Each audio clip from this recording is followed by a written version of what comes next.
Well, I don't want to lose you. You're my brother. Tonight, death comes to a northern BC town. Plus, Saskatoon police arrest a 9th person in the killing of Megan Gallagher.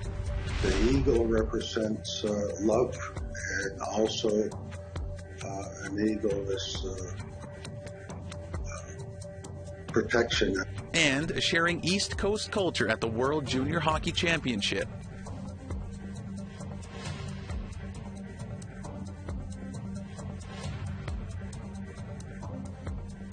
Good evening, Tansei Anin, and welcome to APTN National News. I'm Daryl Stranger. Yesterday, the Saskatoon Police Service arrested a 9th suspect in the Megan Gallagher murder investigation. Gallagher was reported missing from Saskatoon in September of 2020. Her remains were found near St. Louis, Saskatchewan, 2 years later on September the 29th, 2022. Summer Sky Henry was arrested in Saskatoon yesterday after a lengthy manhunt and charged with first-degree murder. Henry appeared in court this morning and was remanded until January the 12th. The woman accused of faking her and her son's death and then crossing into the United States with forged ID appeared in court by phone this morning. Dawn Walker pleaded not guilty to 9 charges against her, including identity theft, forging a passport, abducting her son in contravention of a custody order, and illegally crossing the U.S. border. Walker and her son were reported missing from Saskatoon in July. After a 2-week search, they were located in Oregon. She is elected to go straight to trial before a judge only. Walker is a former employee of the Federation of Sovereign Indigenous Nations. She is scheduled to appear in a Saskatoon court on February the 16th. In Winnipeg, the search for Buffalo woman continues. Believed to be a victim of an alleged serial killer, Jeremy Skibicki, the unidentified woman is thought to be the first of the 4 homicides he's being charged with. As part of the community efforts to find her identity and body, Daryl Contois has been searching non-stop for her and other missing and murdered Indigenous women. APTN Sav Jones have managed to catch up with him on his search to see how things are going. Daryl Contois is out on the streets looking for missing and murdered Indigenous women, girls, and Two-Spirit people. There are too many incidents happening around Winnipeg, and he feels that his efforts can make a difference. How are things going with trying to identify who Buffalo Woman is? What progress are you making? We're meeting with the people on the street and trying to show the jacket what the police have found, and try to identify who owns the jacket. We're making progress on, like a lot of people are saying, pretty much the same person that they gave, that our police are checking on now and contacting family to get DNA. So hopefully we put a name to the jacket and who the first victim was. What kind of information are you getting from like the families and community members about where the women might be? They don't even know. You know what? They're too distraught. Their mind's not thinking right. So you know, if you ever had a missing person or a loved one that's missing, you think the worst. So until you have confirmation that they're okay, then your system changes. So you know, we try our best to help out, bring closure to families. So it sounds like there's maybe no real point of, you know, where they most likely are. They could be anywhere in the city. Could be anywhere. Yeah. We try to do what the police do and track down in their last location and work from there. Try to make contact, show posters, put up posters, and try to get the community involvement, you know, and without tips we wouldn't be able to go anywhere. Like we wouldn't like looking in a needle in a haystack. But you know, we keep at it, you know, and hopefully we have a good outcome. What type of help are you getting from like the bigger organizations like the Assembly of Manitoba Chiefs or the Manitoba Métis Federation, or have they been handing out any help? The Buffalo woman, Long Plains First Nation, Kyra Wilson, has been helping out. She's been supplying the camp, like helping with the stuff we need, and I believe the operations are open today for Brady landfill. We just asked them not to dump where Rebecca's remains were found, and that area be closed. So, yeah, we are out there searching and doing our best to find these loved ones. We got a long list of girls that are missing here in the city. If you're listening to the radio, Danica Flett, contact family. Gabby Marsden, please contact family. They've been missing since one New Year's and the other one about in September. So we're trying to help missing person locate them, and Winnipeg Police, and trying to get our feet on the ground and ask questions. The whereabouts, where they would be. Have you noticed, is there like a sense of people within the community feeling safer now that the accused serial killer is not around, or are people still feeling uncertain? Yeah, well, you know what? It's been happening for quite a while. It had to be, because where has he been dumping these bodies? He doesn't have a vehicle, doesn't have access to anything, so they're pretty much put in dumpsters and sent off to the dump, and that's why we had the garbage dumps all blocked off. So we want them searched, and bring the loved ones home. They're loved by someone. They got families out there that love them, and they want them home. I mean, I think that's a beautiful place to end. Thank you so much for talking with us today, Daryl. I really appreciate it, and appreciate all the work that you do. Yeah. Thank you. Yeah. Thank you. And another word, anybody that's out there that's young and that, make contact with your family and let them know that where you are and when you're going to be home. It doesn't take much. Even borrow a phone or something if you don't have one. Just make contact with family and let them know that you're safe. Thank you. Thank you. Thanks. All right, thanks so much for that, Sav. We want to hear what you think about the stories you've seen so far tonight. Here's how to continue the conversation. Send your emails to news@aptn.ca or leave a comment on aptnnews.ca. You can also find us on Facebook, Twitter, Instagram, YouTube, and TikTok. Follow APTN News to join the conversation and see our latest stories. Last month, a 54-year-old Tsimshian-Nisga'a man was found dead in a homeless encampment in northern BC. A City of Terrace bylaw officer discovered Richard Nelson's body in a tent during extremely cold conditions. Nelson's family is calling for more support for the homeless. APTN's Lee Wilson reports. And of course we're Eagles, and he was very proud of that. Diana Ganu holds the belt of her brother, Richard Nelson. They grew up in Port Edward in Kitsim-Kalem.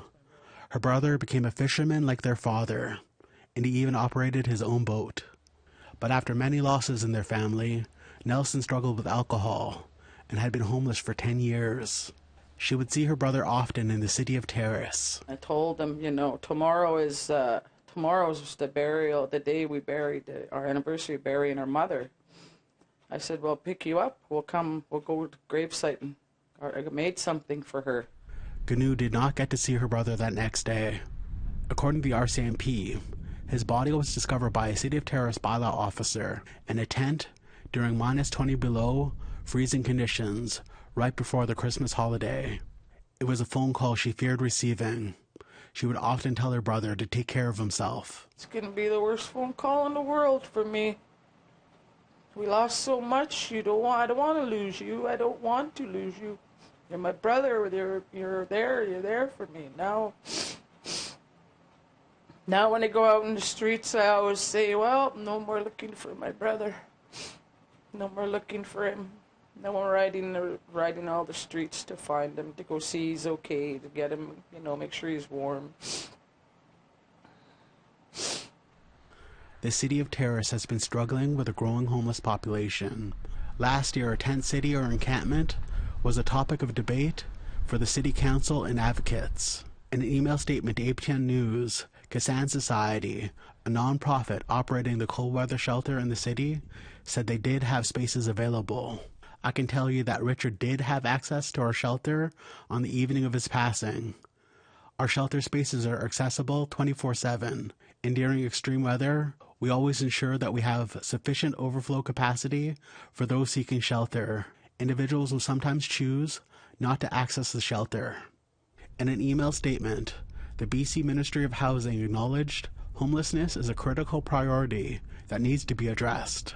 The BC government, through BC Housing, has opened 119 affordable housing spaces for seniors, individuals, and families in Terrace, with 251 affordable second-stage housing units under construction for youth, seniors, individuals, and families.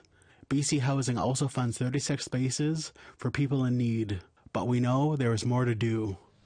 Richard Nelson's family is uncertain why he did not access the cold weather shelter the night he passed. They are still waiting for confirmation from the coroner's office on the cause of death. GNU believes more supports to overcome addictions and challenges of being homeless are needed. Homeless people are very vulnerable. They're very vulnerable people. You know, if nobody stands up and says, you know, look out for me, you know, nobody would be there for them. Yesterday, the homeless encampment in Terrace appeared to be unoccupied. A funeral ceremony for Richard Nelson is expected to take place in Tsimshian-Nisga'a in coming weeks. Lee Wilson, APTN National News, Terrace. All right, it's time to step aside for a short break, but still ahead, a look at a Mi'kmaq community making ribbon skirts. As a first-time sewer myself, I'm excited to rock my skirt once we get these finished, and I'm going to be sporting it proudly.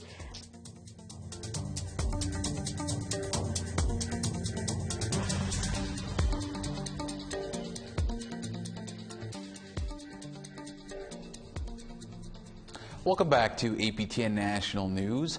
Wednesday was the first National Ribbon Skirt Day, and one Mi'kmaq community is already making sure there are enough skirts for next year, while at the same time building relationships one stitch at a time. Angel Moore explains how. This sewing workshop at the Tsimshian-Nisga'a First Nation Community Centre began with an idea to make regalia for children.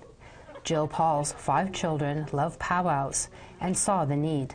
Most children are turned away from powwows because they don't have regalia to dance. So when we created the Facebook group called Tsimshian-Nisga'a Regalia Creations, we had over 150 people join immediately. After Paul secured funding and donations, the sewing room opened last November. No experience necessary to learn the basics of sewing. Stephanie Doucette helped with the funding. As a first-time sewer myself, I'm excited to rock my skirt once we get these finished, and I'm going to be sporting it proudly.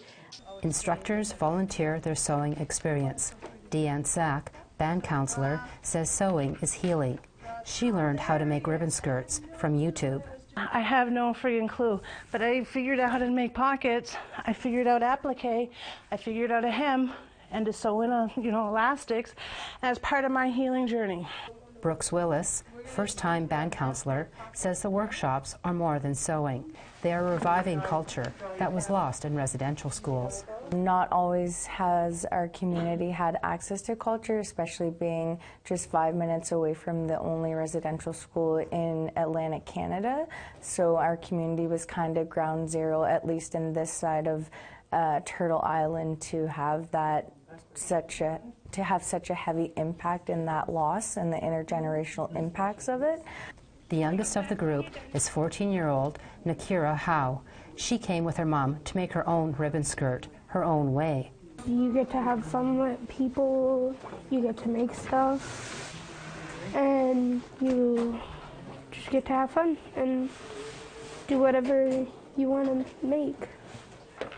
Mary Lucy Bernard, a Mi'kmaq speaker and educator, says the workshops are more than sewing. And you get to be around people that you're not normally around. Like I work at the school and I don't see you know, the only people I see are the ones at the school. So this gives me a chance to be around someone else that's, plus I live alone. As the workshops continue, Bernard hopes to eventually include the Mi'kmaq language. I think I could come in and introduce the language and say, you know, what the words are, different words that we use for sewing and the thread and the scissors and in Mi'kmaq, and help, you know, help along, let them catch on with the words. The workshops are a success. Paul and Doucette hope to keep the program going with community support. So people have been truly willing to help out, dive in, pitch in, support, donate, and so it's just growing. And that's where I'm really excited. It's just to keep, and so we'll just keep writing proposals and finding more funding if we can. Paul says the sewing room is a safe place for people to come together. Pretty cool watching everyone come in here because they're all kind of in a shell at first, but then once they start warming up to you can see like their confidence boosts, and then when they're all complete their skirt, they're just beaming. Like it's pretty cool to watch, yeah. Once ribbon skirts are mastered, sewing regalia will be next, in time for powwow season. Angel Moore, APTN National News, Tsimshian-Nisga'a First Nation. Such a great story there. Thanks so much for that, Angel.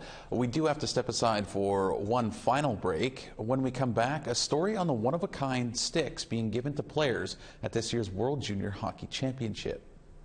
It's a special time to, just to be part of this, to be, and for more people to see my work.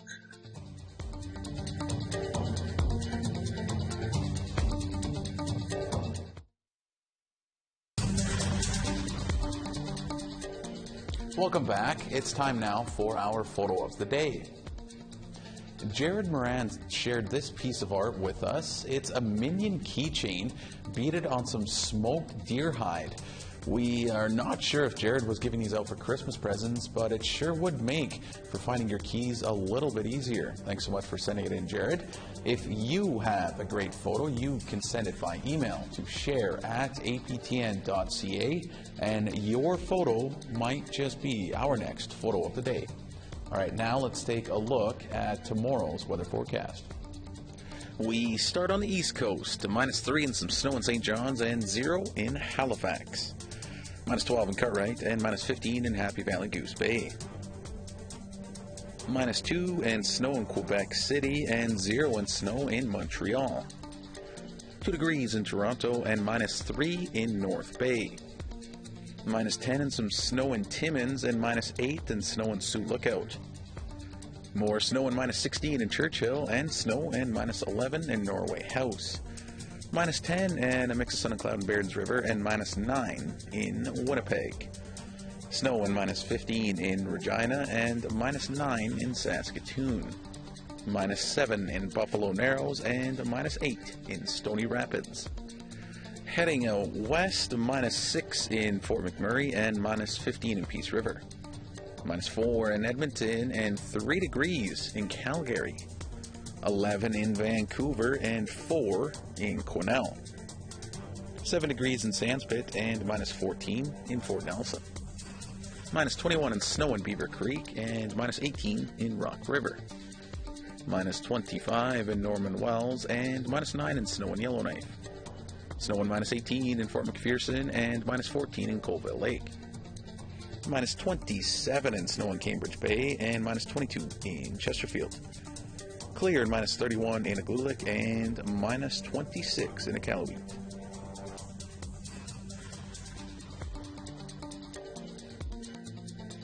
The 2023 World Junior Ice Hockey Championships are wrapping up tonight.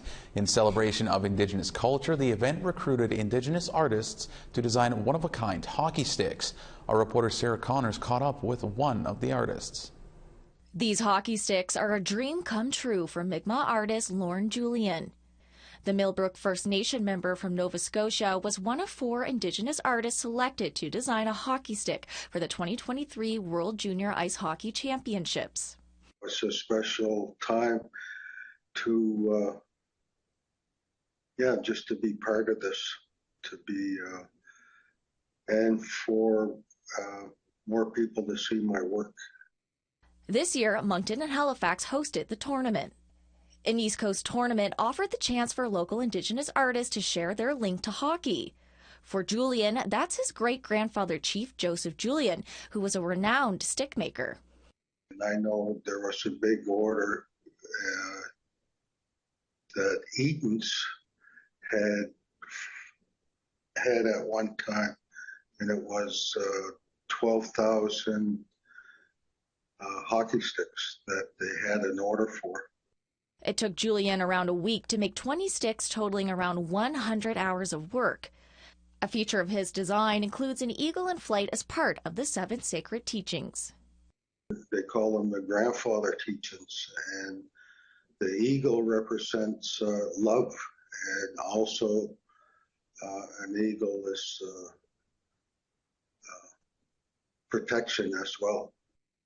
At the end of every game, one player from each team is named player of the game and given a hockey stick. The 2023 World Junior Ice Hockey Championships wrap up today with Canada playing Czechia for the gold medal. It just felt really good to be part of this project. Sarah Connors, APTN National News.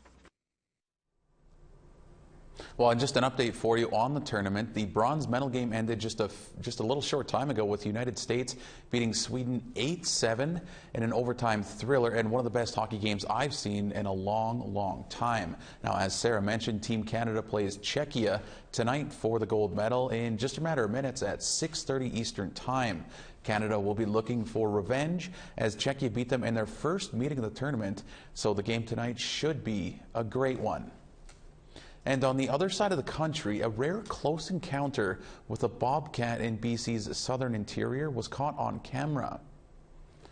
A Kamloops pilot spotted the cat under a picnic table at his airport hangar Friday after following the small footprints in the snow, or paw prints, I should say. He says he tried to guide the cat to a gap between the fence and the building.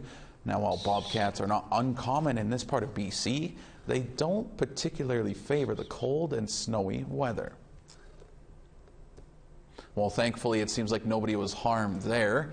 All right, that's all we have for you on tonight's newscast. More news can be found on our website at aptnnews.ca. I'm Daryl Stranger. For all of us here, thank you so much for joining us. Chimigwich, have a great night and look after one another.